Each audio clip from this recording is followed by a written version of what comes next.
तेरा वचन मेरे पाँवों के लिए दीपक है और मेरे मार्ग का उजियाला है। तेरा वचन मेरे पाँवों के लिए दीपक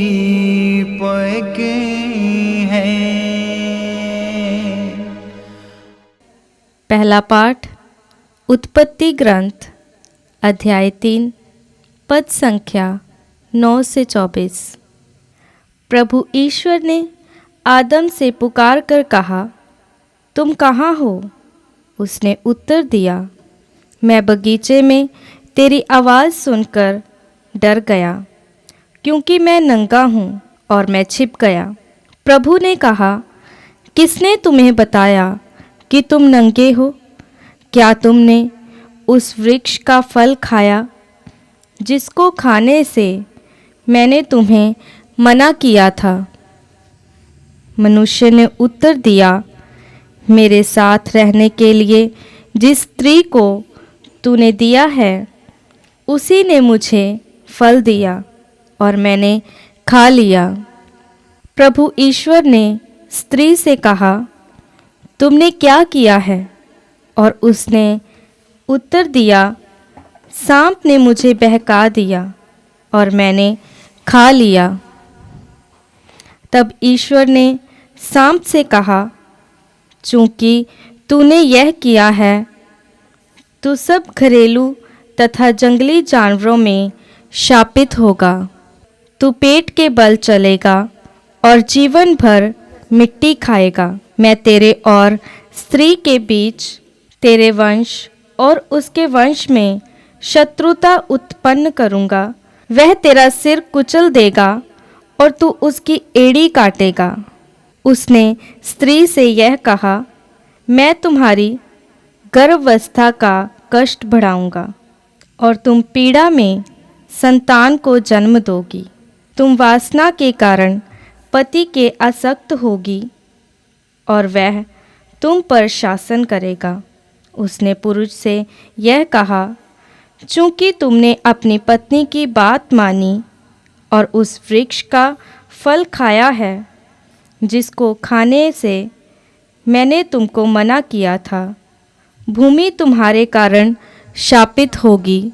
तुम जीवन भर कठोर परिश्रम करते हुए उससे अपनी जीविका चलाओगे और वह कांटे और ऊंट कटारे पैदा करेगी और तुम खेत के पौधे खाओगे।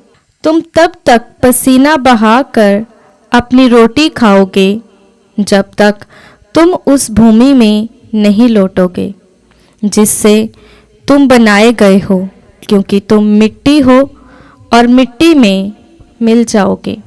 पुरुष ने अपनी पत्नी का नाम हुआ रखा, क्योंकि वह सभी मानव प्राणियों की माता है।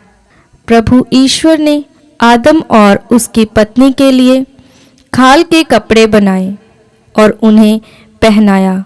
उसने कहा, भले बुरे का ज्ञान प्राप्त कर मनुष्य हमारे सदृश बन गया है। कहीं ऐसा ना हो कि वह जीवन वृक्ष का फल तोड़कर खाए और अमर हो जाए। इसलिए प्रभु ईश्वर ने उसे अदन वाटिका से निकाल दिया और मनुष्य को उस भूमि पर खेती करनी पड़ी जिससे वह बनाया गया था। उसने आदम को निकाल दिया और जीवन वृक्ष के मार्ग पर पहरा देने के लिए अदन वाटिका के पर्व में केरूबों और एक परिभ्रमी ज्वालामय तलवार को रख दिया। यह प्रभु की वाणी है। ईश्वर को धन्यवाद। भजन अनुवाक्य। हे प्रभु, तू पीढ़ी दर पीढ़ी हमारा आश्रय बना रहा।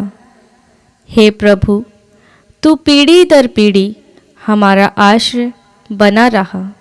पर्वतों के बनने के पहले से, पृथ्वी तथा संसार की उत्पत्ति के पहले से तू ही अनादि अनंत ईश्वर है। अनुवाक्य। हे प्रभु, तू पीढ़ी दर पीढ़ी हमारा आश्रय बना रहा। तू मनुष्य को फिर मिट्टी में मिलाकर कहता है, हे मनुष्य की संतान, लौट जाओ। 1000 वर्ष भी तुझे बीते कल की तरह लगते हैं। वे तेरी गिनती में रात के पहर के सदृश्य हैं। अनुवाक्य। हे प्रभु, तू पीढ़ी दर पीढ़ी हमारा आश्रय बना रहा।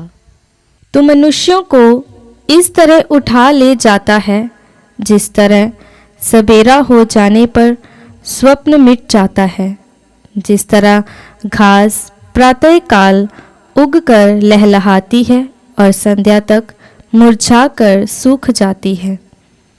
अनुवाक्य। हे प्रभु, तू पीढ़ी दर पीढ़ी हमारा आश्रय बना रहा। हमें जीवन की क्षणभंगुरता सिखा, जिससे हम में सद्बुद्धि आए। हे प्रभु, क्षमा कर। हम कब तक तेरी प्रतीक्षा करें? तू अपने सेवकों पर दया कर। अनुवाक्य। हे प्रभु, तू पीढ़ी दर पीढ़ी हमारा आश्रय बना रहा। जय घोष। हालेलुया। अनुवाक्य। हालेलुया। मनुष्य रोटी से ही नहीं जीता है, वह ईश्वर के मुख से निकलने वाले हर एक शब्द से जीता है। अनुवाक्य। हालेलुया।